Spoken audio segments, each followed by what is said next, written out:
Chapter 9, Language and Thinking. So, as you can see, Chapter 9 is divided into two parts, language and thinking. This video is going to cover the first part, language. I've broken it down into the subsections. So we're going to talk about adaptive language, functions of language, properties of language, structure of language, understanding and producing language, acquiring a first language, bilingualism, and linguistic influences on thinking. So I've broken it down and I've taken the main parts of each of those elements and put them onto the slides for you. Please remember you are responsible for everything that is in the chapter. These slides are to go over and make things a little easier for you to digest, but it is still everything that's in the chapter. Yeah. Okay, so let's begin. Language consists of two things, a system of symbols and rules for combining these symbols in ways that can generate an infinite number of possible meanings and messages. So language involves a ton of complex skills, many of which are covered in this chapter. Psycholinguistics is the study of psychological aspects of language, such as how people understand, produce, and acquire language.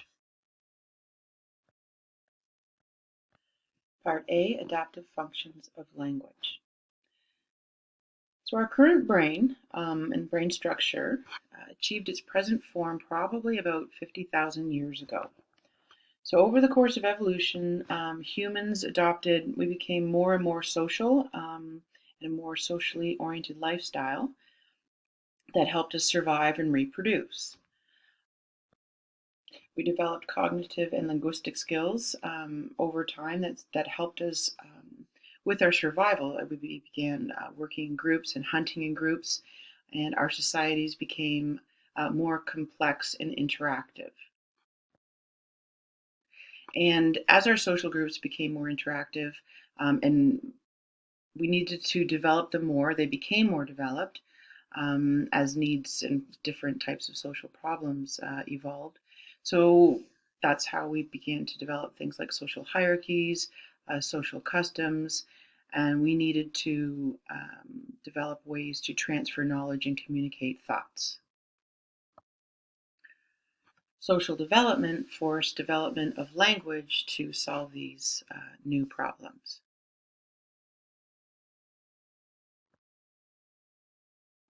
Part B, the four properties of language. While different languages may sound very different, they all share the same four properties of language. Their structure seems to be very similar, and that's a universal thing. Okay? So the first is symbolic. All languages use symbols to represent objects or events or space, and they are arbitrary. So, we may call a dog, but in another language, obviously they're called Shin or Pero or Inu or, anything else. But the fact is, words are symbols to represent objects, and the symbols are arbitrary. The second property of language is grammar, or the structure of language. All languages have a set of rules that dictate how symbols can be combined to create meaningful units of communication. For example, in English we would say the red apple, but in other languages their rule may be apple red. We put them in a different order. But the fact is, all languages have rules for structure. The third is semantics, or meaning. Based on the words that we choose and the order that we put them in, we create meaning. And that meaning is, hopefully we're communicating that properly to one another and that we're understood. So in the text it talks about how did you do on the test? And the reply is, I nailed it. We all understand that when we say I nailed it, it means you did well. It doesn't literally mean you put a nail in it, right? So all languages have meaning with the way that the words are organized and the symbols that are used. The fourth property of language is generativity, which means the symbols of the language can be combined to generate an infinite number of words and messages. For example, English, we have 26 letters, but those can be combined into 500,000 words, and then those words can be combined into an infinite number of patterns to create more and more meaning. Then finally, the +1 property of language is displacement. Displacement means that language allows us to communicate or transfer knowledge about events that are not immediately present before us. So we can talk about events that exist in the past. We can talk about events that exist in the future, and we can talk about events that are taking place in different parts of the world, and we can talk about events that don't happen at all. They're imaginary. But this displacement is another property that is common to all languages. When we talk about the structure of language, we're talking about the two different levels, the surface structure and the deep structure. So the surface structure is simply talking about the symbols that are used and their order. Okay, so when we said red apple, red and apple are the symbols, and then the order in English would be red apple as opposed to apple red. That's the surface structure. A deep structure is the underlying meaning of the combined symbols. So you can see below, different SS, surface structure, but same deep S, right? So the cake was eaten by Sam, and Sam ate the cake. Same symbols, different order, but the same deep structure, the same meaning for both of them. Whereas the other example, it has one SS, so one surface structure, the police must stop drinking after midnight. That makes perfect sense in the order with the symbols. But there are actually two deep structures, right? Either the police must stop others from drinking after midnight, or the police themselves must have to stop drinking after midnight. In everyday life, when you're hearing people speak, you're actually moving between surface structure and deep structure. You're not really thinking too much about it. But what does happen is that after time, you may forget the precise words that were used in the sentence. So you may forget about the surface structure, and we tend to remember the deep structure, the underlying meaning of what was communicated. So the second part of structure of language is that language has a hierarchical structure. Okay, phonemes and morphemes. So phonemes are the smallest units of sound recognized as separate in a given language. They do not correspond to letters of the alphabet, they're sounds. So the English language has 46 phonemes, and you're going to see that on the next slide. Other languages have different numbers. Humans can produce hundreds of phonemes. No languages uses them all. And there's no inherent meaning on their own. So remember that phonemes have no meaning, they're just a sound. So phonemes, I remember phone, sound.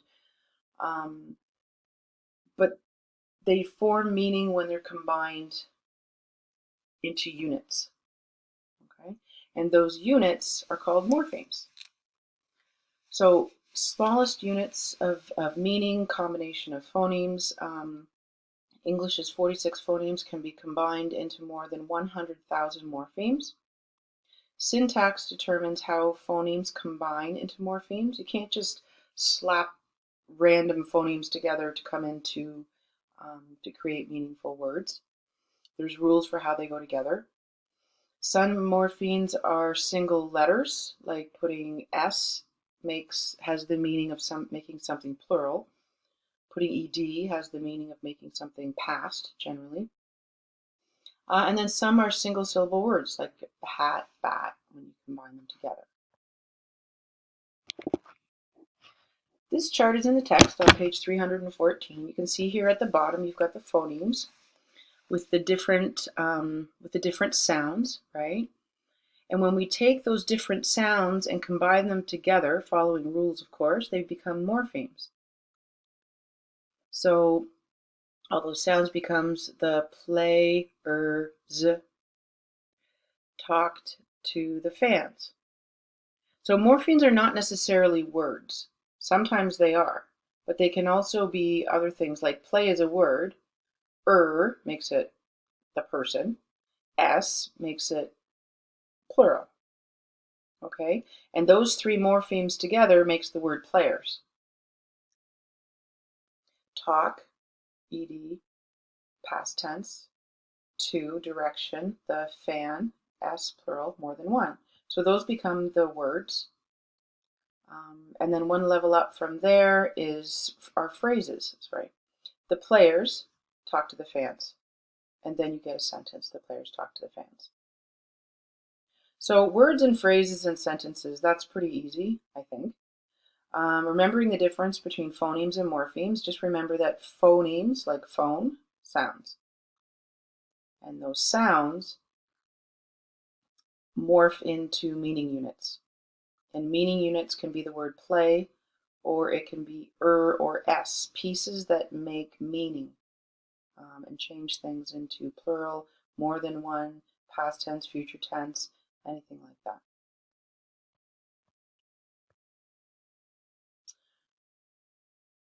Okay, the next section, understanding and producing language. When we talk about processing, whether it's the bottom-up processing or top-down processing, that's talking about the direction in which your brain is processing the information.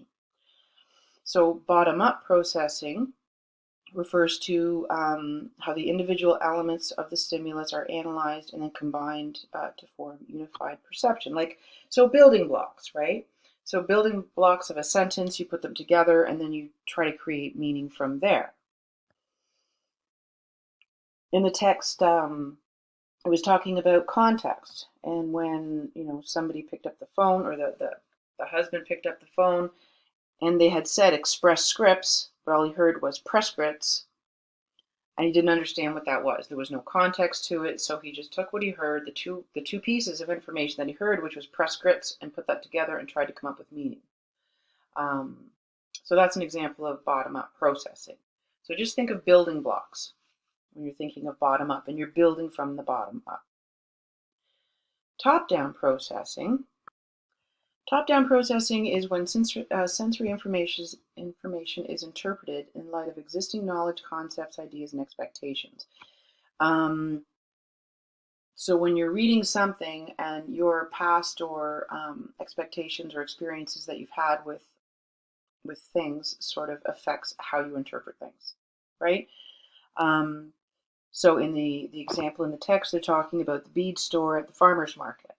So if you're driving down the road, there's got this giant farmer's market, right? And in a farmer's market, you're going to expect, well, I would have thought like crafts and maybe handmade furniture, vegetables, fruit, whatnot.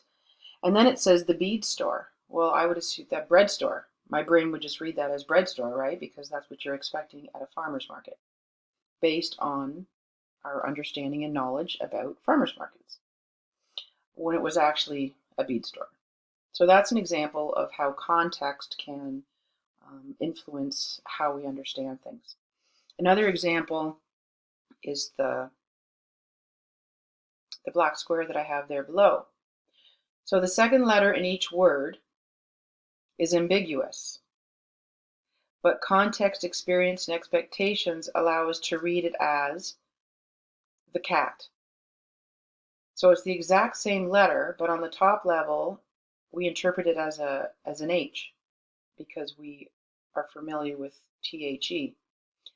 And the exact same symbol on the bottom, we are interpreting that as an A this time, because it's between the letters C and T, which we assume that's a cat. So that is an example of top-down processing. So finally in this section, they talk about speech segmentation. So what is that? Speech segmentation. When you hear a different language, like I went and lived in Japan for a bunch of years, 7 or 8 years. And when I first got there and I heard them speaking Japanese, it just sounded one very long word. I could not make out the differences at all, and I had no idea how anyone could understand what they were saying, to be honest. I mean, like any language, right? Any language that you hear the first time, it's difficult to separate where one word ends and another one begins. So that's what speech segmentation is, right? It's perceiving where each word within a spoken language, spoken sentence begins and where it ends. There's lots of cues that we use to identify where one ends and one begins. For example, like certain sequences of phonemes are unlikely to occur together. You use context provided by other words in a sentence. In Japan, the way that I began to understand when one word ended and another one began was to really learn the sounds of the alphabet and which sounds went together, which was with which other sounds, and experience. And after a bit of time of hearing these things, the way things are paired together, then you start to be able to distinguish individual words. So that's what speech segmentation is. It's the ability to identify where one word ends and another one begins, and the same with sentences. They also, in understanding and producing language, they talk about pragmatics. Pragmatics is a knowledge of the practical aspects of using a language. Example of how top-down processing influences language uses, and it's essential for language acquisition. There's certain rules for how to respond to things. For example, saying to somebody, "Do you have the time?" We understand that that means, "Do you have the time?" "Yes, it's 2:00. You answer. You don't just say yes. And if you say, "Do you have the time?" I wouldn't say, "For what?" We understand that that means, "Do you have the time?" "Yes, it's 2:00. Another one is, and it's funny because it shows that the context of the book is starting to get dated. It talks about when you phone somebody's landline at their house and say, "Is Bill there?" which people used to do 20 years ago. The answer wouldn't just be yes. It would be, "Yes, I'll get him." You know that means, "Is he there?" And "Yes, please go get him," and get him on the phone.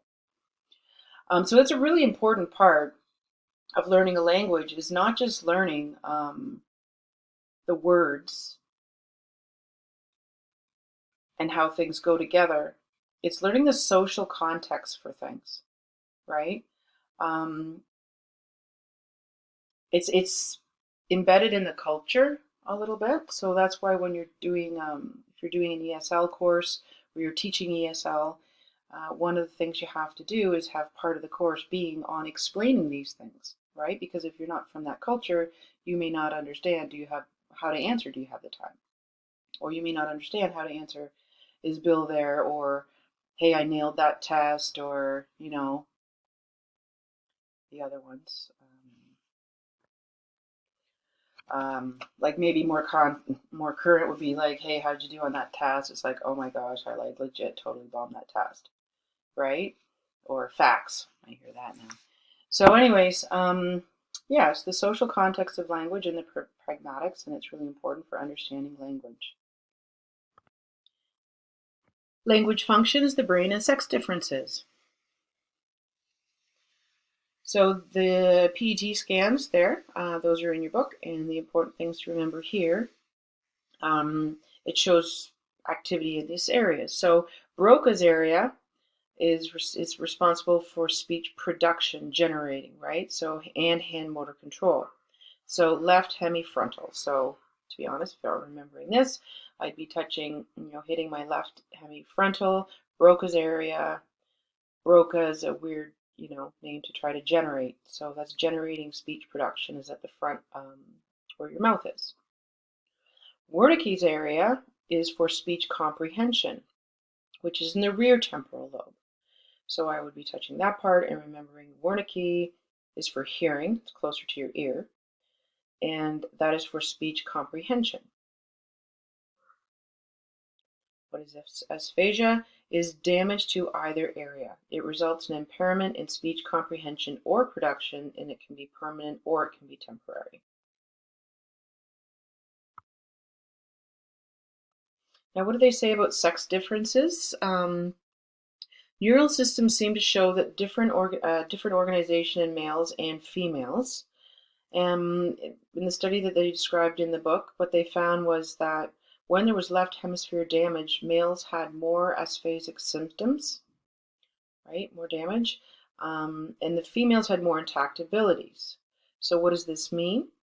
It means that when there was damage to that area, and the women were not impacted as greatly, it sort of suggested that women's language abilities are shared more with the right hemisphere. And there's more on the next slide about that.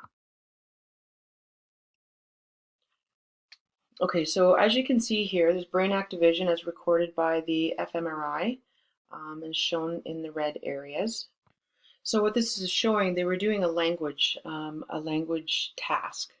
Okay, so during the language task, you can see here that activation for males is in the left hemisphere, where activation for females is distributed more evenly across both hemispheres.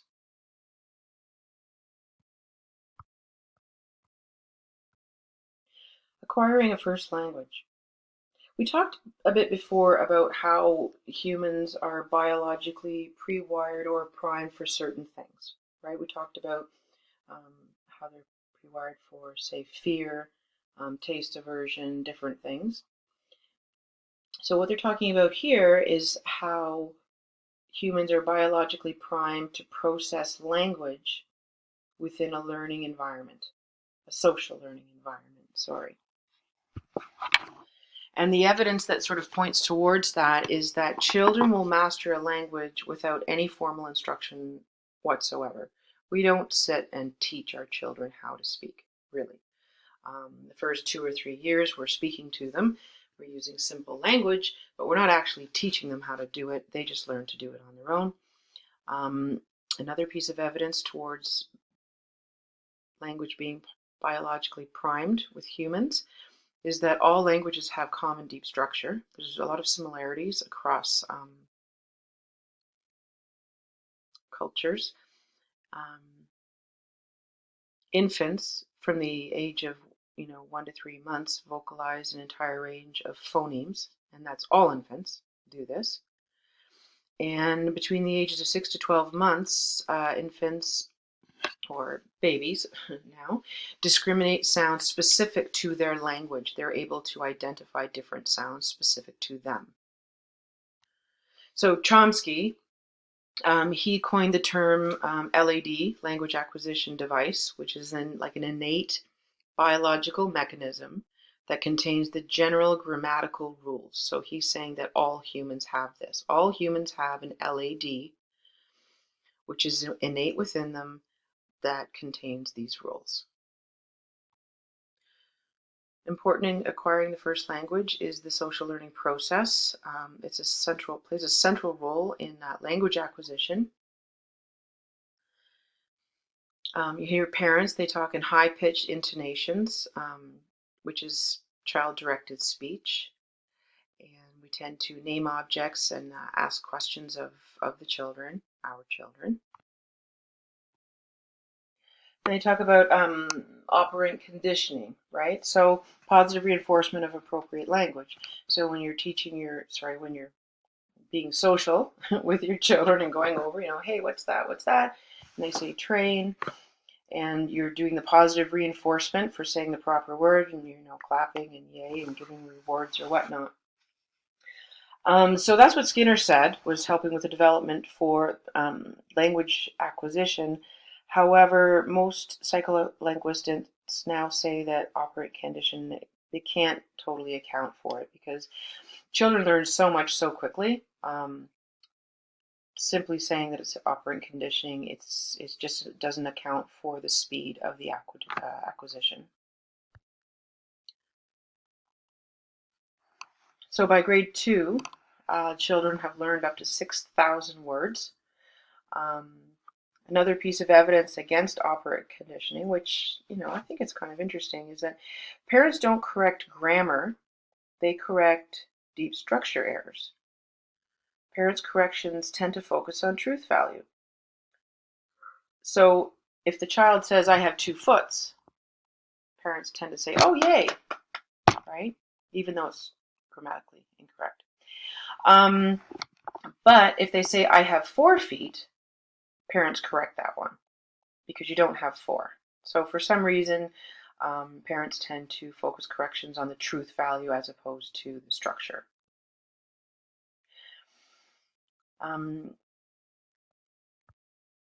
So when we were talking about the biological foundations, right, we talked about or mentioned the language acquisition device, which is the innate biological mechanism that has the rules.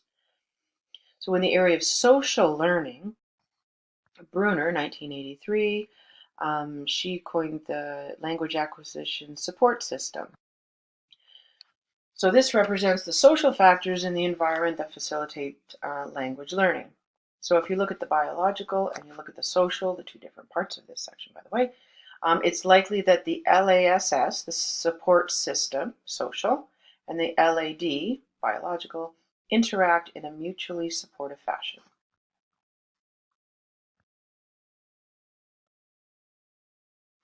Next, we cover the developmental timetable of and sensitive periods of acquiring a first language. Language development is influenced by experiences and biology. So all children go through the same stages. Okay, and if you look on page 320, I'm not going to go over the whole thing. Okay, so on page 320, table 9.1, it goes over the stages, ages, and the speech characteristics. You don't have to memorize the whole thing, but make some notes beside. They all go through cooing, and then babbling, and then single words, and then 2 words. It's called telegraphic speech, right? Just putting 2 simple words together. The other piece they discuss is the sensitive periods in language acquisition. For example, children that are born deaf, infants born deaf receiving cochlear implants. So there's 2 groups. One group received the cochlear implant before the age of 2, and one group received it like age of 3 or 4 after, right? The group that received it at age 2 had better language and speech perception, right, than if received after the age of 3 or 4. And the idea is that children under the age of 2 are hearing sounds and hearing words and hearing things earlier during a very sensitive time when they are developing these and learning language. Children at the age of 3 or 4, they've got 3 or 4 years of developing with no sensory like language input. So language sensitivity period from infancy to puberty. So this is when the brain is most responsive to language input from the environment. Okay, so it's really important that humans learn language during this critical period. So, for example, lost children growing up in isolation. If they were found by the age of 6 and put into a social environment, they were able to develop normal language abilities. When lost children who grew up in isolation were discovered past the age of puberty, they were unable to acquire normal language skills. So that's sort of pointing to this critical period. And this part's really interesting. So this part has to do with deaf children. The first one was hearing children. This is deaf children. Deaf children who learn sign language at an early age, which means when you're learning sign language, you have to learn the deep structure of language, you're learning the symbols, you're learning all of these things. They develop normal linguistic and cognitive abilities. Deaf children who do not learn the sign language before the age of 12 show learning language deficits later in life.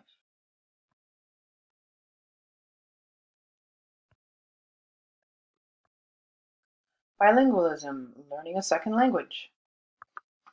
So based on everything we've talked about so far in this section, some of this sort of logically makes sense. Learning a second language. Language is best learned and spoken most fluently when acquired during the sensitive period in their childhood. You can learn the vocabulary at any age, but mastery of the syntax or grammar depends on early acquisition. So now that we are all, 18, 20, 40, maybe more, we can all learn the vocabulary of a language. We can memorize that vocabulary. But mastering how to put that together and the meanings and create meaningful sentences and doing all of that becomes harder and harder with age. It's associated with greater, the critical period, right? Is associated with greater thinking flexibility, higher performance on intelligence tests. I'd like to make a correction, and without editing this video, what they're saying here is that children who have learned a second language when they're young, learning a second language when you are young is associated with greater thinking flexibility and higher performance on intelligence tests later in life. After age 7, mastery of English grammar becomes more difficult, and children can differentiate 2 languages by the age of 2 and not mix them up. So when people talk about children who are learning, maybe they learn their family's language at home and then they go to school and they're doing school in English, or say they go to a French immersion school and so they're learning 2 different languages, and people may intuitively assume that that could be problematic because they could mix up the languages. Research shows that they do not. Children are perfectly capable of differentiating 2 different languages and not having a problem with that.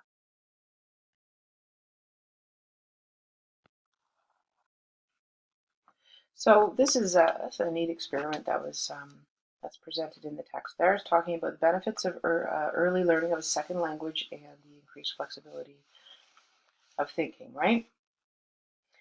So what they're saying is that the bilingual children were better at this task. So what they had to do was, imagine that's a computer screen there. On the bottom left, you've got a red square. On the bottom right, you've got a blue circle. So the first task was, if the blue square pops up, if the blue pops up, you put the blue in the bottom right blue. Match the color. Next, the red would show up, and you have to take the red circle and drop it into the red box on the bottom left. So after concentrating on the color many times, you do this task, then they switched the rules. So then you had to focus on the shape, not the color. So when the square popped up, even though it's blue, the square popped up, you had to put it in the bottom left to match the square. So you had to, they're saying, inhibit attention to the irrelevant feature of color and switch to shape, which is an indication of greater flexibility of thinking. And what they're saying is that the bilingual children, the children who had learned a second language, performed better on this task than monolanguage children. Once again, my video is getting long. Sorry about that. I will point out the last few pieces, important pieces of this chapter. This next experiment is comparing the proficiency of people who are early versus late language learners. So it's people who early arrivals outperformed late arrivals.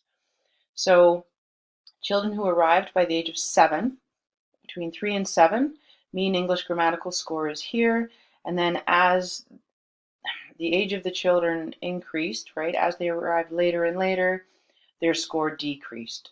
Okay, and that's for native Chinese and Korean and native Spanish speakers.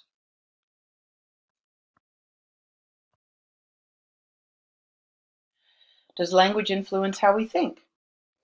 Different ideas on that. Linguistic relativity hypothesis, so that's Whorf, 1956, tended to take more black-white views on things. So Whorf said language determines what we were capable of thinking.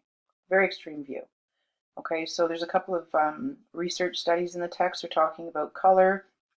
So, for example, I took one culture who only had 2 different words for colors and another culture who has 20 different words for cultures.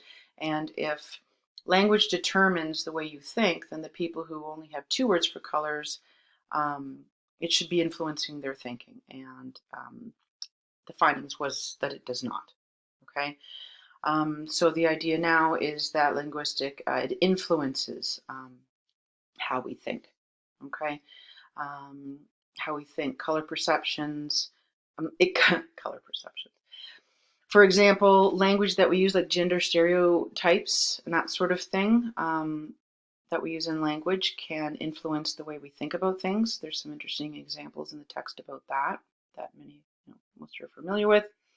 Talks about how efficiently we can categorize experiences, and how well we think in certain domains. For example, how words and symbols represent numbers. There's an interesting thing in there about how Asian versus Americans and British in math, because our number system, we go 1 to 10, and then we have these bizarre words like 11, 12, 13, 14, which has no connection to 1 to 10.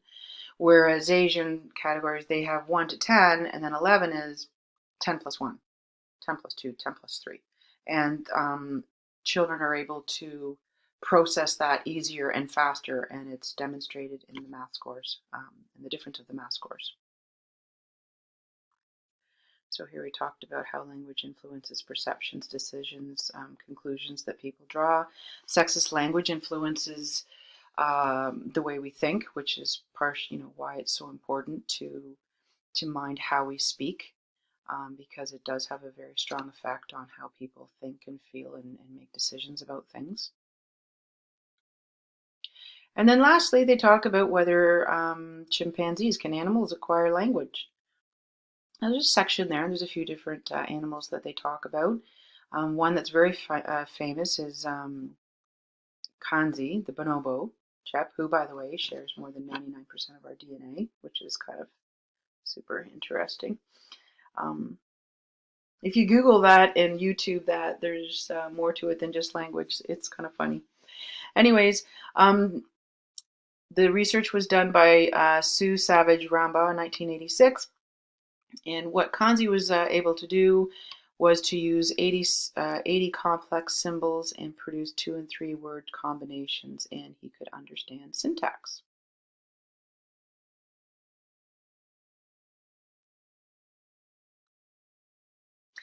And finally, I just pulled this out. This is the rate of Kanzi's symbol acquisition over 17 months of informal training. Okay, so that's pretty impressive. So across, here's age in months, so 30 months up to 46 months, and this is the number of words acquired during that time. It's a pretty good learning curve. There was they also took Kanzi and put him in a little study with one of the researchers' daughters named Leah at the age of 2.5. And they tested whether they can understand unfamiliar sentences like novel requests, and they measured their responses. And what happened was, when they spoke these unfamiliar sentences to Kanzi and Aaliyah, Kanzi got 74% of them correct. He responded correctly to them, whereas Aaliyah only responded correctly on 65%. So that's pretty impressive. Okay, that is part 1 of language. We talked about the adaptive functions, the properties, the structures, understanding and producing, acquiring bilingualism, and linguistic influences on thinking. The slides for the second part, thinking, they will be uploaded to OWL as well. See you in chapter 10.